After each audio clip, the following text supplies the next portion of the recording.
So today we are going to start 2021 May June paper 2-1. ठीक है,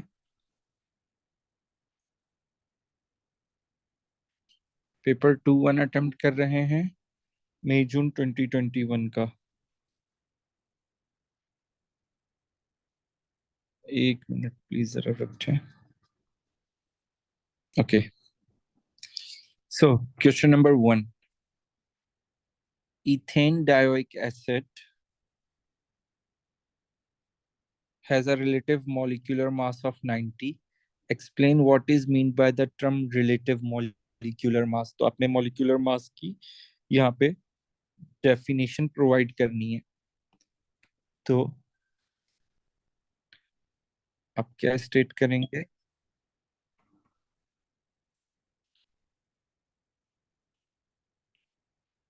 It is the mass of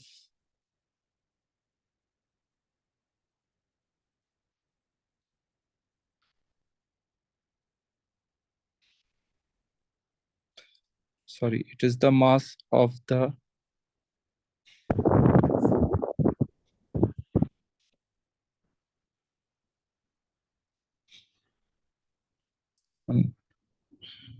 it is the mass of a molecule, क्योंकि molecular mass है तो वो किसका मास होगा? मॉलिक्यूल का होगा।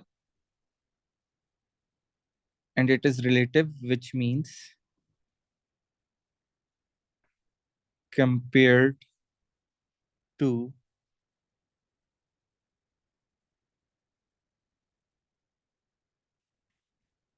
one twelfth mass of an atom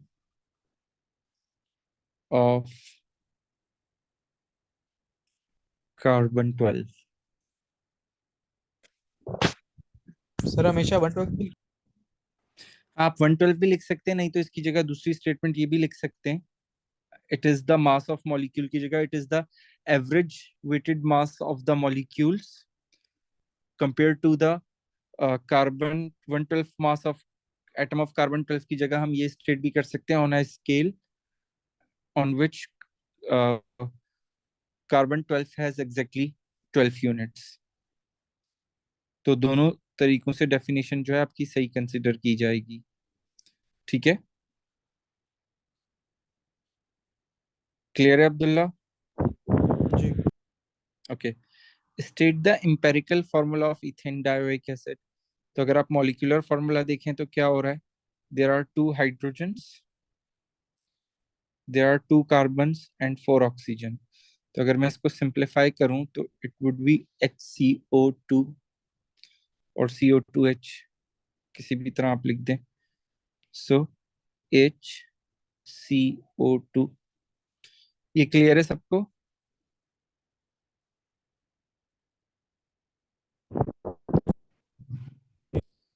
now calculate how many atoms of carbon are present in 0.18 gram of ethane dioic HCOO2H। यहाँ पे देखें, आपसे एटम्स ऑफ कार्बन पूछे हैं, ठीक है। अच्छा, अब अगर आप देखें तो आपको MR दिया हुआ है, कितना दिया हुआ है? 90। तो अगर मैं इसको रिलेट करूं, यानी कि मैं क्या करने लगा हूं, मैं मास और कार्बन के एमआर से यूनिटरी मेथड से जी, और हम जो है रेशो भी यूज कर सकते हैं एंड कार्बन एटम्स। तो द मास इज 90.0, ठीक है। अगर 90 ग्राम्स मास है तो कितने कार्बन एटम्स इसमें हमें दिख रहे हैं? There are 2 carbon atoms, right? अच्छा, बट अगर हम इसको मोल कंसिडर करें तो बेसिकली कार्बन एटम्स का काउंट किसके इक्वल हो जाएगा? 1 मोल होता है 6.02 एक्सपोनेंट 23 के। तो एक मॉलिक्यूल में अगर 2 कार्बन एटम्स हैं तो 1 मोल मॉलिक्यूल में कितने कार्बन एटम्स होंगे? 2 × 6.02 एक्सपोनेंट 23। ये रेशो क्लियर है सबको?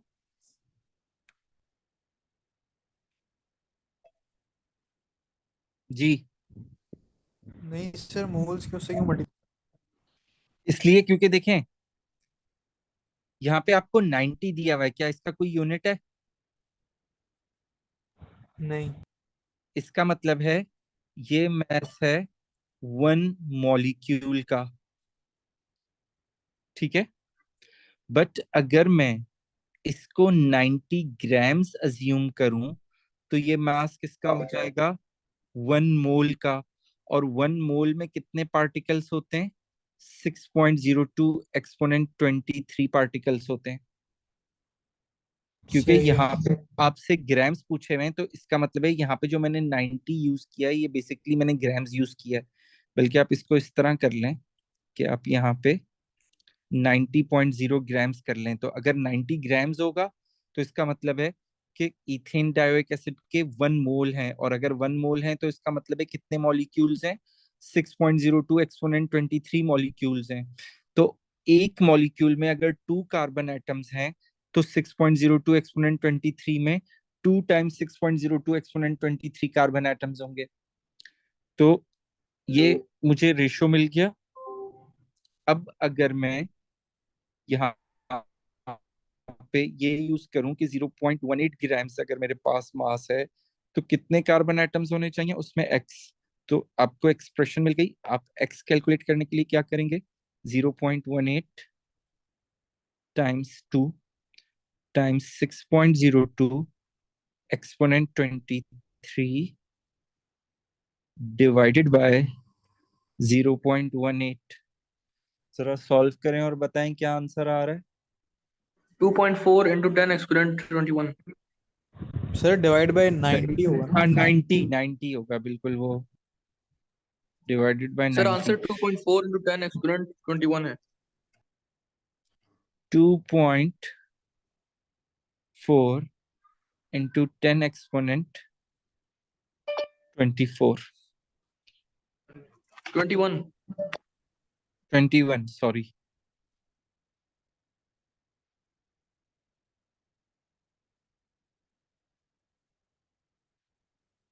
ठीक है, ये बात क्लियर है सबको यहाँ तक?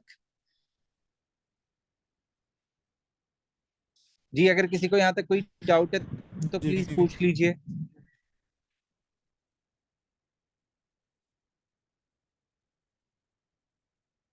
Now next part. Solid ethane dioic acid reacts with aqueous calcium ions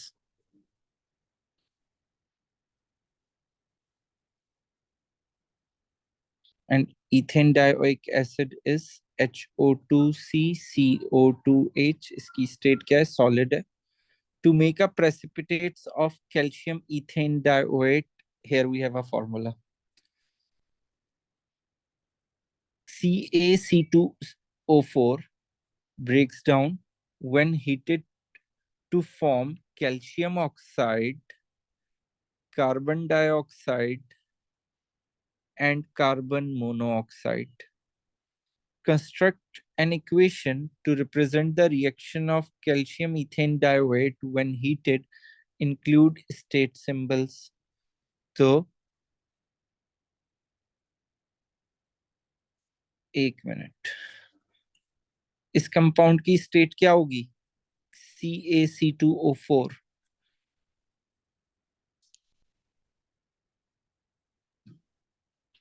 solid होगी सर। जी सॉलिड होगी, क्योंकि आयनिक कंपाउंड है ना। मेटल आ गया तो मेटल जब भी प्रेजेंट होता है किसी भी कंपाउंड में तो वो आयनिक होता है और उसकी स्टेट सॉलिड होती है। Now if I heat it, it will form calcium oxide, again an ionic compound, so its state is solid, and carbon dioxide, which is a gas, and carbon monoxide, which is also a gas. And if you see, I think my equation, yes, the equation is balanced. ठीक है, ये clear है सबको? और 2 marks हैं तो 1 mark in state symbols का है। अगर स्टेट सिंबल्स नहीं लिखे तो आपको 1 मार्क आपका डिडक्ट हो जाएगा। जी क्लियर है सबको? जी सर। रिएक्टेंट्स में Abdullah can you repeat your question?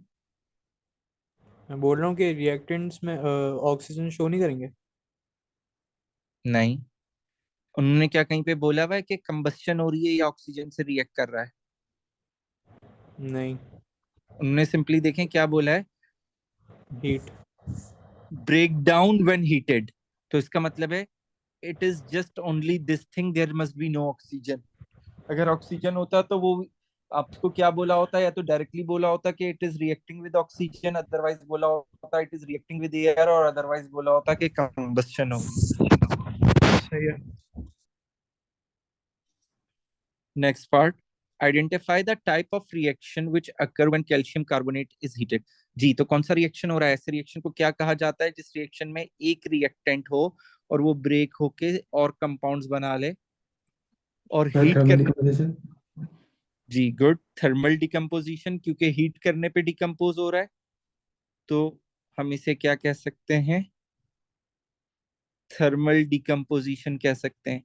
अच्छा, दूसरी इंपॉर्टेंट बात कि ये थर्मल डिकम्पोजिशन के अलावा ये एक और कैटेगरी में भी ये रिएक्शन इंक्लूड किया जा सकता है, और वो कैटेगरी क्या है? एक मिनट मुझे दीजिएगा प्लीज।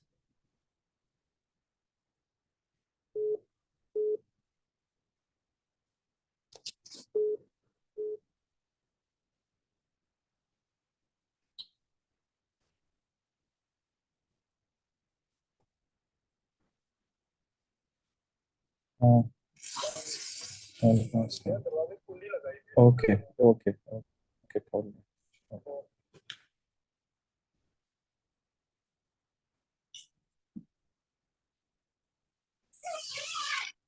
जी दूसरा कौन सा रिएक्शन हो सकता है? कोई आइडेंटिफाई कर सकता है किस कैटेगरी में ये? redox, रिडॉक्स, और मोर स्पेसिफिकली विच रिडॉक्स? देखें, इस कंपाउंड पे ओवरऑल चार्ज क्या है? 0 है, राइट? ठीक है, oxygen have a -2 and there are 4 oxygen, which means it is -8. We know calcium is in group 2, so it must be +2. Here we have our 2 carbons, and if we work on it, so each carbon have a +3 oxidation number. ये बात clear है सबको?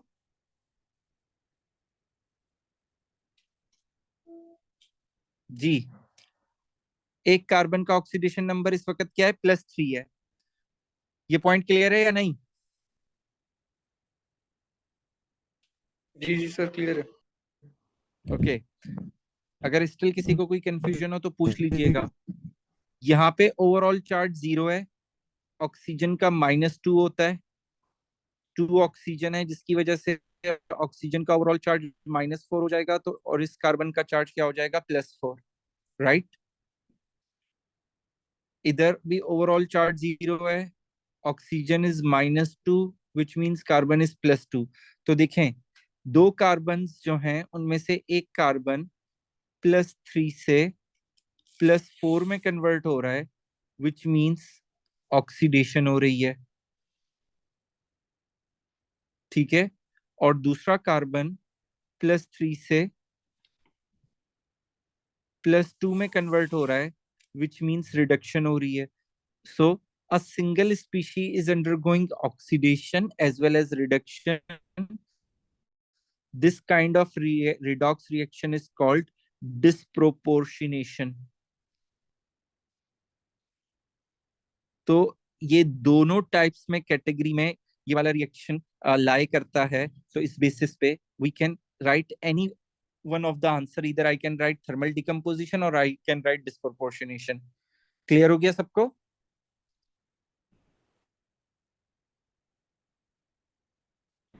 Next part, identify another compound तो containing. Disproportion का मतलब redox ही होता जी हाँ, डिस्प्रोपोर्शनेशन स्पेसिफिकली वो रिडॉक्स रिएक्शन होता है जिसमें एक की स्पीशी रिड्यूस हो भी हो रही हो और ऑक्सीडाइज भी हो रही हो।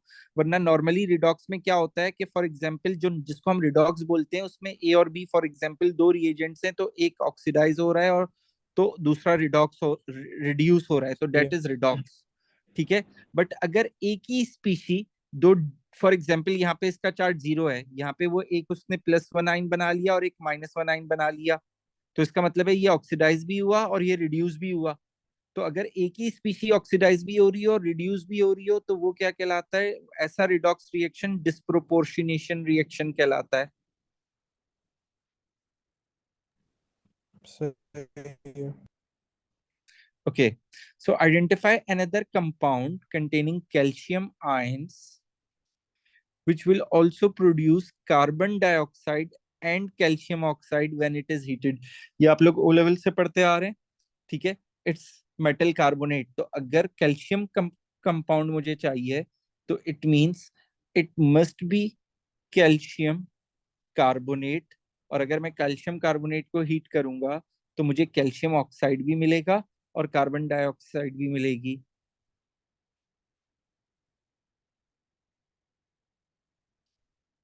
ये रिएक्शन होता है। क्लियर है सबको?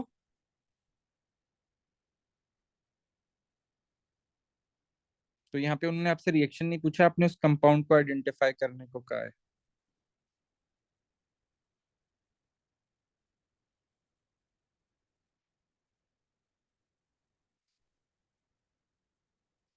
नेक्स्ट पार्ट पे आ जाइए। Carbon monoxide gas and nitrogen gas are both diatomic molecules. दोनों में टू टू एटम्स हैं। ऐसे मॉलिक्यूल्स जिनमें टू एटम्स हैं उन्हें डायटोमिक कहते हैं। The diagram shows the arrangement of outer electrons in a molecule of carbon monoxide. State one similarity and one difference in the way the atoms in a carbon monoxide molecule are bonded together compared to the atoms in nitrogen molecule। तो देखें, ये carbon monoxide की diagram उन्होंने आपको बना के दे दी। अगर मैं इसी तरह नाइट्रोजन के मॉलिक्यूल की डायग्राम बनाऊं तो वहां पे क्या होगा?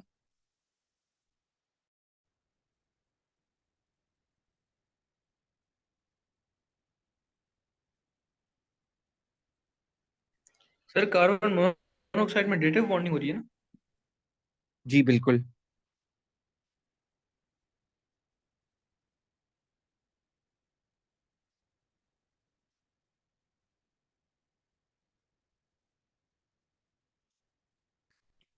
सो बोथ आर नाइट्रोजन एटम्स। तो दोनों नाइट्रोजन एटम नाइट्रोजन ग्रुप 5 में होता है, तो दोनों अपने एक एक इलेक्ट्रॉन शेयर करेंगे and both have a one pair of electron. तो अगर आप यहाँ पे देखें तो बेसिकली ये पेयर दो डिफरेंट एटम्स के इलेक्ट्रॉन्स हैं, तो ये कोवलेंट बॉन्ड है। इस पेयर को देखें तो ये भी दो डिफरेंट एटम्स के इलेक्ट्रॉन्स हैं, तो ये भी क्या है? कोवलेंट बॉन्ड है। CB stands for covalent bond. और अगर इस पेयर को देखें तो ये भी कोवलेंट बॉन्ड है। अगर आप यहाँ पे देखें तो ये पेयर ऑफ इलेक्ट्रॉन भी क्या कहलाएगा? कोवलेंट बॉन्ड कहलाएगा। ये पेयर ऑफ इलेक्ट्रॉन भी क्या कहलाएगा? कोवलेंट बॉन्ड कहलाएगा। But this pair of electron because both the atoms are from a same element so it is called dative bond. ठीक है।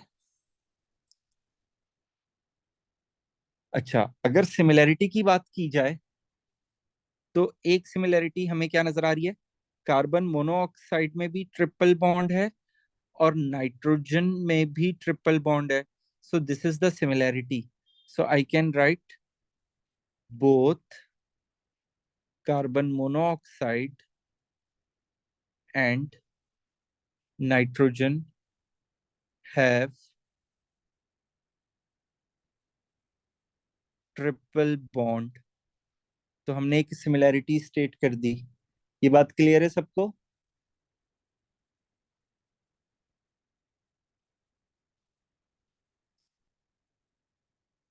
और डिफरेंस क्या है? के one bond in carbon monoxide is dative bond, but in nitrogen there is no dative bond. All are the simple covalent bonds. ये बात clear है सबको? जी ओके अगर किसी को कोई कंफ्यूजन है तो प्लीज पूछ लीजिए. The table states the electronegativity values of carbon, nitrogen, and oxygen atoms. Okay. Use the electronegativity values and relevant details from the data booklet to complete the table below. Okay.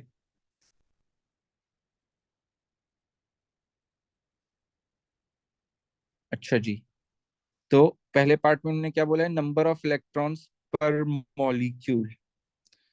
तो अगर आप data booklet में nitrogen को देखेंगे तो आपको पता चलेगा नाइट्रोजन के पास 7 इलेक्ट्रॉन्स होते हैं. अगर आप कार्बन को देखेंगे तो उसमें आपको पता चलेगा कि कार्बन के पास 6 इलेक्ट्रॉन्स होते हैं और ऑक्सीजन के पास 8 इलेक्ट्रॉन्स होते हैं. तो यहाँ पे 2 नाइट्रोजन एटम्स हैं, which means each nitrogen have a 7 electrons, so 7 plus 7 is equals to 14 electrons. Carbon monoxide में कार्बन है जिसके पास 6 इलेक्ट्रॉन्स हैं, ऑक्सीजन है जिसके पास 8 इलेक्ट्रॉन्स हैं, सो 14 इलेक्ट्रॉन्स. ये बात क्लियर है? ओके अब अगर हम नाइट्रोजन की बात करें N2 की, so there is a triple bond between two nitrogen atoms. तो इलेक्ट्रोनेगेटिविटी डिफरेंस क्या है? Delta E N. अगर इलेक्ट्रोनेगेटिविटी डिफरेंस देखें तो वो यहाँ पे 0 है. तो कौन सी वैन डर वाल फोर्सेस होंगी? Non polar. जब डाइपोल नहीं होता, नॉन पोलर होता है, तो instantaneous dipole induced dipole forces होती हैं.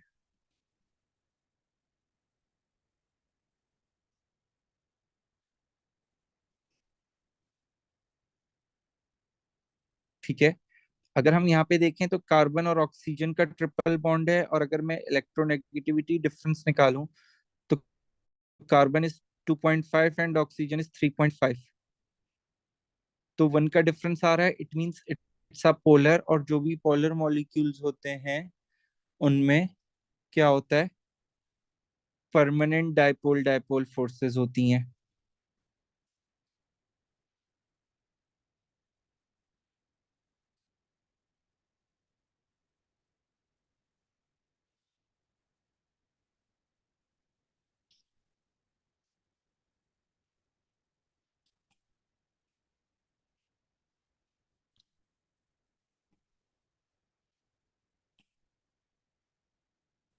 इस पे पार्शियल पॉजिटिव होगा और पार्शियल नेगेटिव होगा.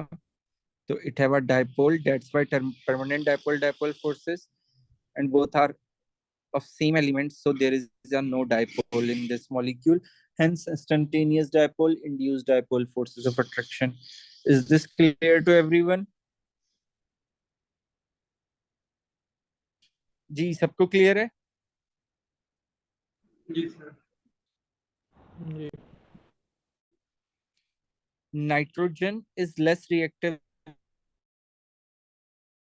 than carbon monoxide, even though nitrogen has a lower bond energy than carbon monoxide. तो यही मौलिक रीजन है जो अभी हमने ऊपर डिस्कस किया. देखें इसमें डाइपोल है, पार्शियल पॉजिटिव और पार्शियल नेगेटिव चार्ज है. तो कोई भी charge species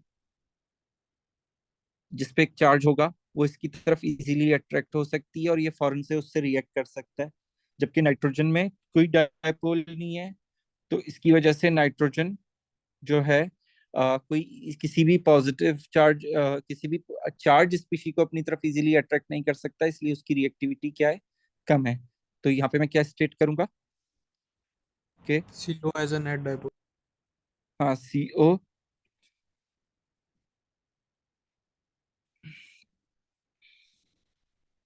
has net dipole, और इसकी जगह आप क्या लिख सकते हैं, carbon monoxide is a polar molecule, ठीक है, बट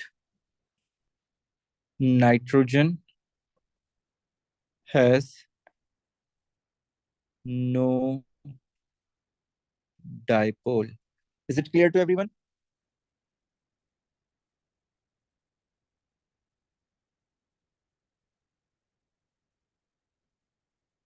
ओके.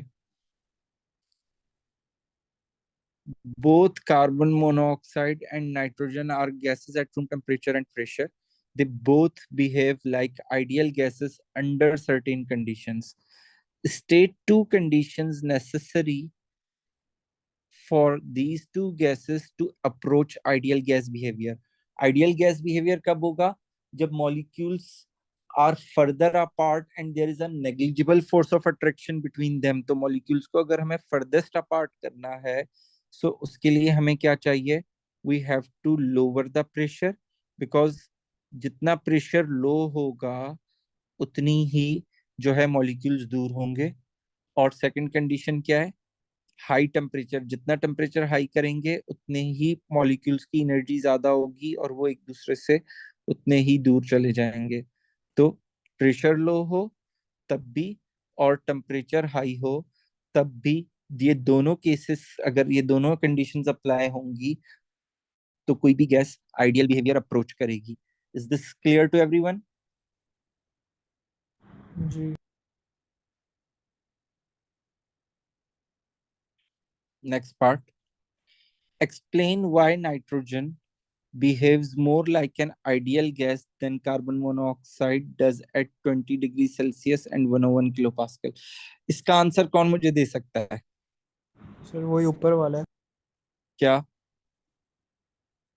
कि ये नॉन पोलर है और कोई नेट डाइपोल नहीं है, इसलिए कम अट्रैक्टिव है. तो उससे होगा क्या? आपकी बात तो सही है. रिएक्ट नहीं करेगा जल्दी. नहीं, रिएक्शन का तो ताल्लुक ही नहीं है. आइडियल बिहेवियर का मतलब ये थोड़ी है कि वो रिएक्ट नहीं करेगा. आइडियल बिहेवियर का मतलब क्या है? कि between the molecules negligible attraction हो जाए. तो अगर दोनों सेम टेम्परेचर और प्रेशर पर हैं तो कार्बन मोनोऑक्साइड में जिस क्या है, पोलर है, तो इसकी वजह से between the carbon monoxide molecules कौन सी फोर्सेस ऑफ अट्रैक्शन होंगी? Permanent dipole. ठीक है. और नाइट्रोजन के मॉलिक्यूल्स के बिटवीन कौन सी फोर्सेस ऑफ अट्रैक्शन होंगी? Induced dipole. कौन सी अट्रैक्शन ज्यादा स्ट्रॉन्गर होती हैं? परमानेंट वाली. परमानेंट वाली. तो सेम टेम्परेचर पे इन दोनों मॉलिक्यूल्स में से किस मॉलिक्यूल किस कंपाउंड के किस सब्सटेंस के मॉलिक्यूल्स के बिटवीन फोर्सेस सिग्निफिकेंट होंगी? Carbon monoxide.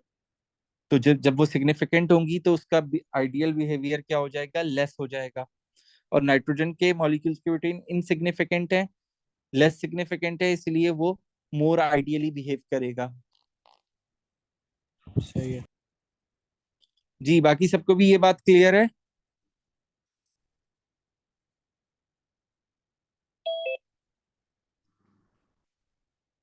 So we will state that the intermolecular forces of attraction between carbon monoxide molecules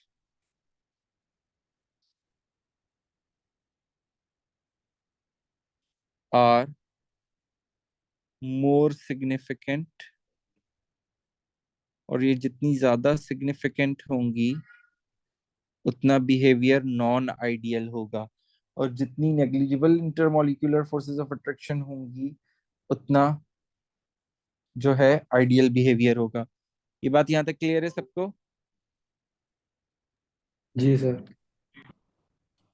okay. Sir ये जो आपने Calculate पॉइंट लिखा वो 2 मार्क्स के लिए ना है?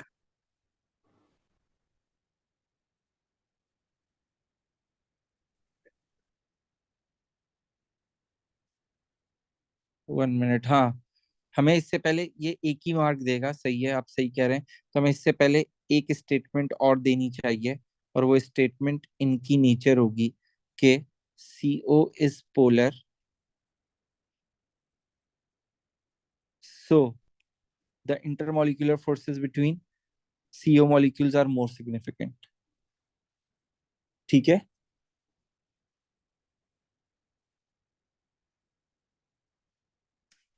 ये क्लियर हो गया सबको?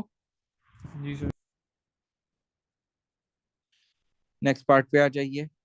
Calculate the amount in mole of pure nitrogen gas. इसके मुझे क्या फाइंड करने हैं? मोल्स फाइंड करने हैं। Which occupies 100 centimetre cube, that is the volume, at 101 kilopascal, that is the pressure, and 20 degrees Celsius, that is the temperature. Use relevant information from the data booklet. Show your working. Assume nitrogen behaves as an ideal gas. तो देखें, आपको जो है pressure, volume और temperature तीनों दिए हुए हैं। तो और हमें क्या कैलकुलेट करना है? मोल्स कैलकुलेट करने हैं। तो हम एक्सप्रेशन कौन सी यूज करेंगे? PV is equals to NRT। ठीक है। यहाँ पे P क्या होता है? प्रेशर ऑफ अ गैस होता है, और ये प्रेशर जो है पास्कल्स में यूज करते हैं। वॉल्यूम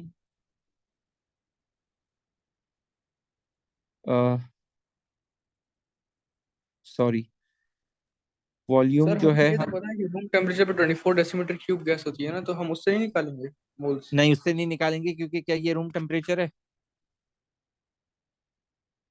नहीं सर, कम है।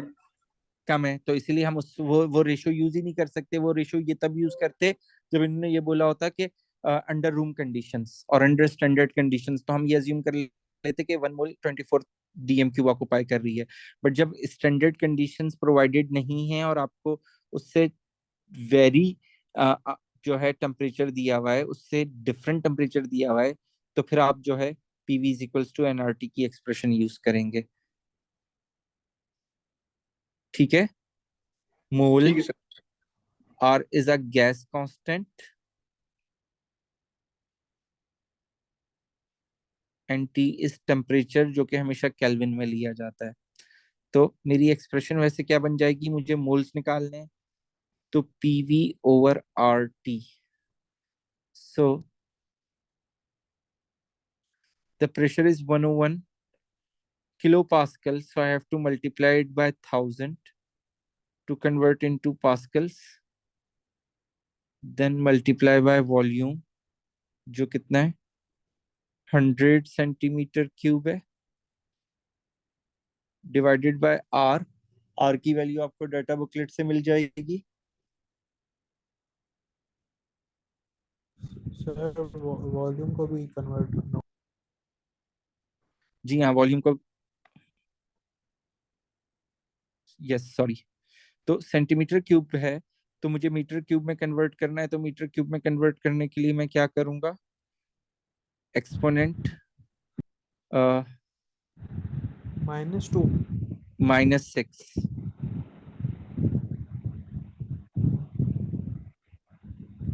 अच्छा हाँ। ठीक है, एक्सपोनेंट -6 से मल्टीप्लाई करेंगे तो सेंटीमीटर क्यूब मीटर क्यूब में कन्वर्ट हो जाएगा, डिवाइडेड बाय R की नॉर्मली हम जो है वैल्यू यूज करते हैं 8.31, जो कि आपको डाटा बुकलेट में गिवन होती है, इनटू टेम्परेचर। तो टेम्परेचर 20 प्लस सर 270 8.31 सिर्फ नाइट्रोजन के लिए होगा या सबके लिए होगा? सबके लिए होगा। गैस कांस्टेंट की वैल्यू आपको पेपर के एंड में कांस्टेंट्स की जो वैल्यूज हैं उधर दी हुई होगी, और ये 8.31 होता है। जरा सॉल्व करें और आंसर बता दें। 0.044 मोल्स। 0.04 044 minutes. 0.044 moles. 441 और 3 सेकंड।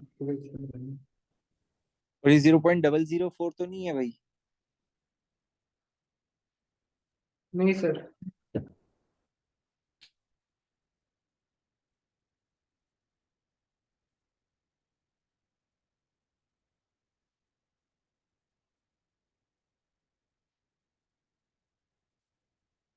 सो 0.0441, जरा इसे चेक कर लें एक दफा।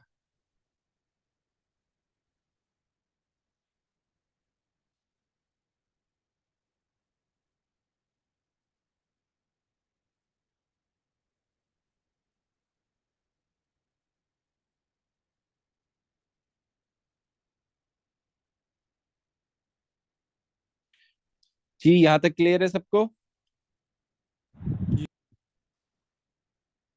सर मुझे 4.14 मिल रहा है, times 10 to the power -3। Okay, sir 4.12 into 10 की पावर -3। ओके। हाँ तो बस ये कैलकुलेशन आप लोगों ने सही पुट करनी है कि इसमें आप लोग मिस्टेक ना करें, तो थोड़ा केयरफुल होके वैल्यूज कैलकुलेटर में पुट कीजिएगा। 4.14 एक्सपोनेंट -3। जी यहाँ तक क्लियर हो गया सबको? जी ओके।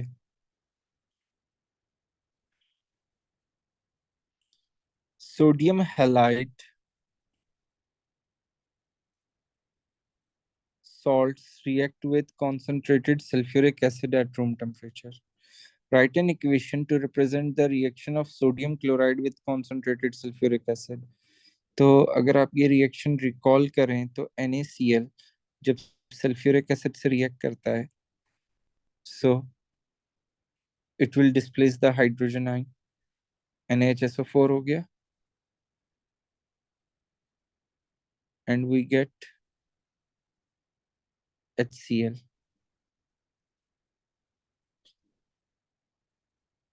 जी ये क्लियर है सबको?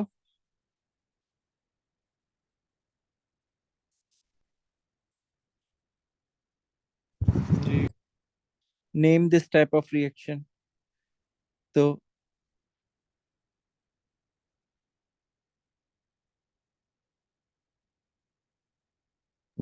डिसोसिएशन।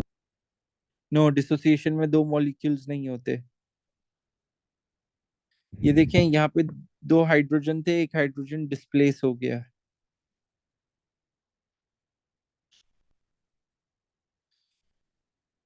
तो इस रिएक्शन को मैं क्या बोलूंगा?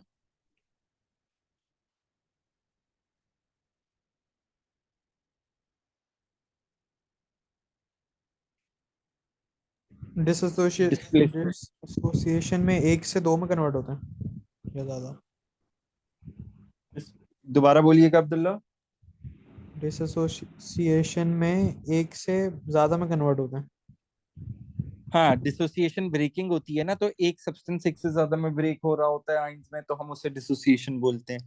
यहाँ पे डिस्प्लेसमेंट इस तरह है, देखे ना, दो हाइड्रोजन थे, उन दोनों हाइड्रोजन में से एक हाइड्रोजन की जगह Na आ गया और इस Na की जगह यहाँ पे H आ गया, तो डिस्प्लेसमेंट हुई है।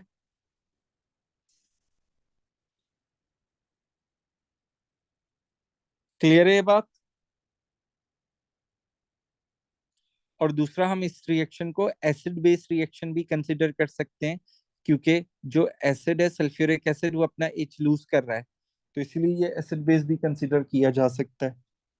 ठीक है? सर डिस्प्लेसमेंट और सब्स्टिट्यूशन में कोई डिफरेंस होता है? नहीं, डिस्प्लेसमेंट बोले या सब्स्टिट्यूशन बोले तो वहां पे भी substitution is also a displacement. Sir acid base में तो सॉल्ट और वाटर आता था।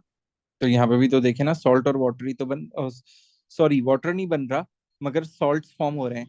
सिर्फ डिफरेंस ये है कि जब सॉल्ट एंड वाटर बनता है तो यहाँ पे स्पेसिफिकली बेस होती है ना, but NaCl is not a base, but this acid is behaving as a base, as a acid. H positive lose कर रहा है ना, सही है। तो इसलिए इसे एसिड बेस रिएक्शन भी कहा जा सकता है।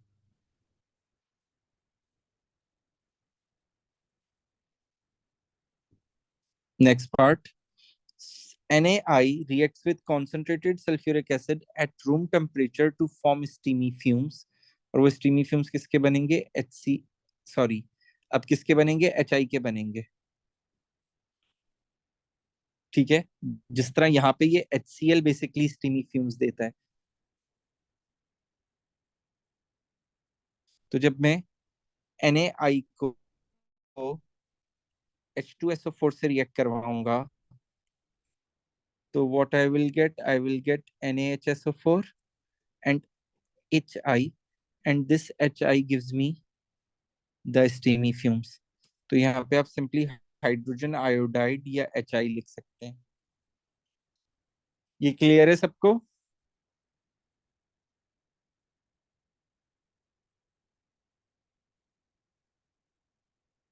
Yes, sir. जी।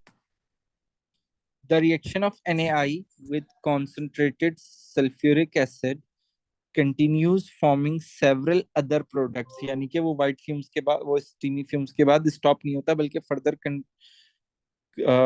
रिएक्ट करता है, including a dark grey solid. तो डार्क ग्रे सॉलिड बेसिकली अगर आप रिकॉल करें तो it's a colour of iodine. तो इट मींस आयोडीन फॉर्म हो रहा है।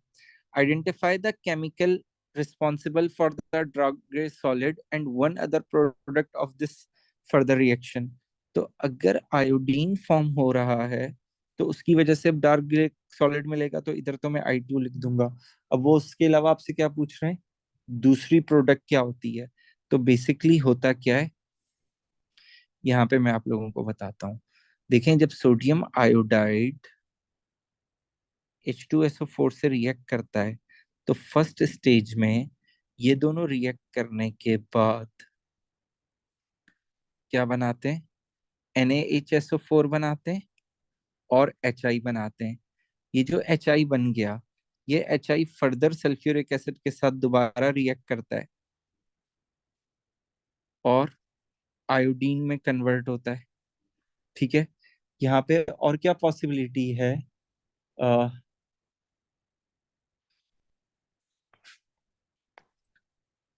या तो ये सल्फर डाइऑक्साइड बनाएगा और H2O बनाएगा। इसके अलावा दूसरी पॉसिबिलिटी क्या है कि अभी मैं इक्वेशंस बेटा बैलेंस नहीं कर रहा, सही है? सल्फ्यूरिक एसिड के साथ रिएक्शन कब होता है? तो अगेन आयोडीन बनता है, बट यहाँ पे क्या बनता है? सल्फर बनता है और H2O बनता है।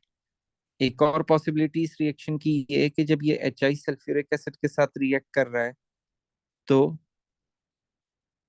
अगेन आयोडीन बनेगा और उसके साथ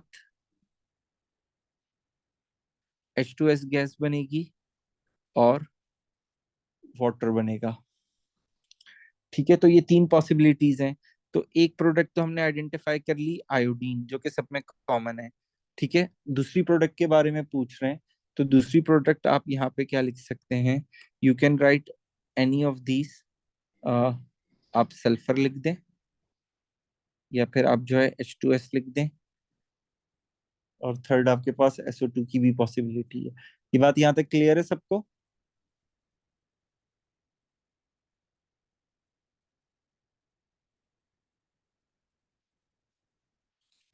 जी, कोई कंफ्यूजन है तो प्लीज पूछ लें।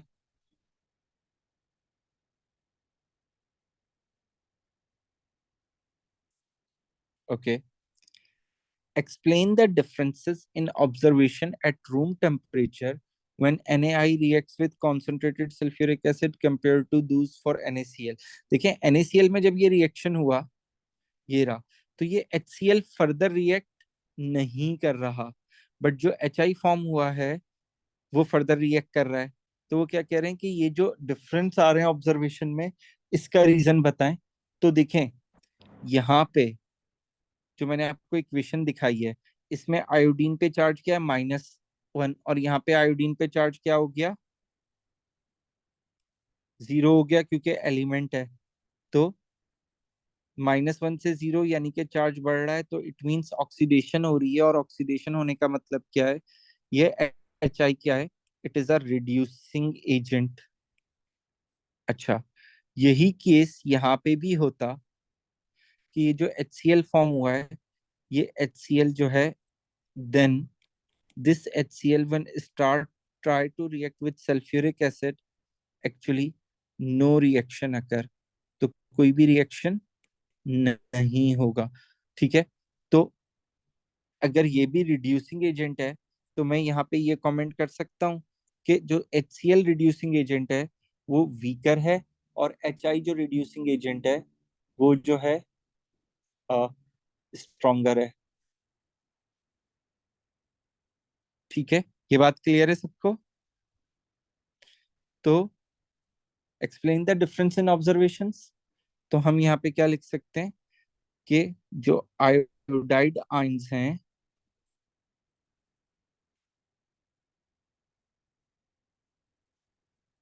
these are stronger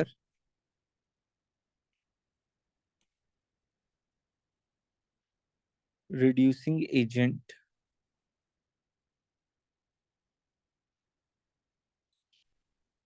than chloride ions. ठीक है, 2 मार्क्स का है तो ये तो फर्स्ट मार्क हो गया। सेकंड मार्क के लिए हम क्या स्टेट करेंगे? जैसे कि हमने देखा HI oxidised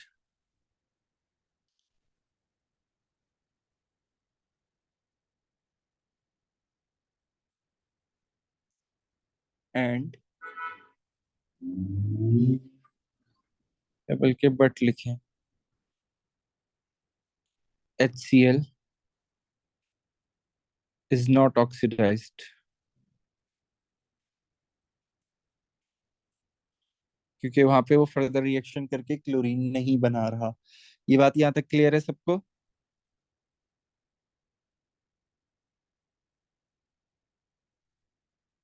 Yes, is it understandable to everyone? Yes, sir. Now, complete the equation for the reaction of bromide with excess concentrated sulfuric acid at room temperature. तो देखें, यहाँ पे भी वही रिएक्शन होगा जो मैंने आपको ये वाला रिएक्शन बताया, बिल्कुल ये वाला रिएक्शन होगा SO2 वाला केस। तो अगर मैं उसके अकॉर्डिंगली यहाँ पे देखूं तो मुझे प्रोडक्ट क्या मिलनी चाहिए? एक मुझे Br2 मिलना चाहिए, दूसरा मुझे क्या फॉर्म हो सकता है? सल्फर डाइऑक्साइड गैस फॉर्म हो सकती है, और तीसरा क्या है? वाटर। ठीक है, तो अगर मैं इस इक्वेशन को बैलेंस करने जाऊं तो 2 ब्रोमीन है तो मैं यहाँ पे 2 प्लेस करूंगा। यहाँ पे कितने ऑक्सीजन है? 4 ऑक्सीजन है, जिनमें से 2 इधर आ गए, तो मैं यहाँ पे 2 प्लेस करूंगा ताकि 2 और ऑक्सीजन 4 ऑक्सीजन हो जाए। और अगर 4 ऑक्सीजन आपके पास 2 हो गए और हाइड्रोजन कितने हो गए? 4 हो गए, तो 2 हाइड्रोजन तो ऑलरेडी यहाँ पे प्रेजेंट है, तो मैं यहाँ पे 2 प्लेस करूंगा। तो इस तरह ये आप देखें आपकी इक्वेशन जो है क्या हो गई है? बैलेंस हो गई है। अगर किसी को कोई कंफ्यूजन है, कोई प्रॉब्लम है तो प्लीज पूछ लीजिए।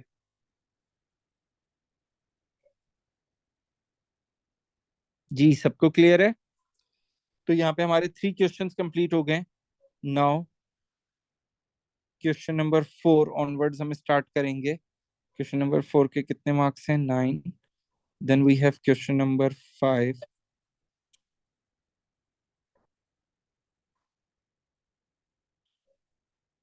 10, 19 मार्क्स हो गए, तो इसके 11 मार्क्स होने चाहिए। 12, ठीक है, तो 29 और 31 शायद। 6 क्वेश्चन ही आते ना हमेशा? नहीं, कभी कभार ऐसा भी होता है कि 3 क्वेश्चन भी आते हैं बड़े बड़े। सही। ठीक है, तो टोटल बस 60 मार्क्स का होता है, तो हमने यहाँ पे ऑलमोस्ट हाफ पेपर अटेम्प्ट कर लिया है। तो अब हम क्वेश्चन नंबर 4 ऑनवर्ड्स जो है नेक्स्ट क्लास में स्टार्ट करेंगे। Today is Wednesday, Thursday, Friday, तो नेक्स्ट क्लास कल के बाद वाले दिन होगी। ठीक है, तो उस क्लास में हम इसको आगे यहाँ से कंटिन्यू करेंगे। Okay then, take care everyone, अल्लाह हाफिज। अल्लाह हाफिज। अल्लाह हाफिज। Allah Hafiz. अल्लाह हाफिज एवरीवन। अल्लाह हाफिज।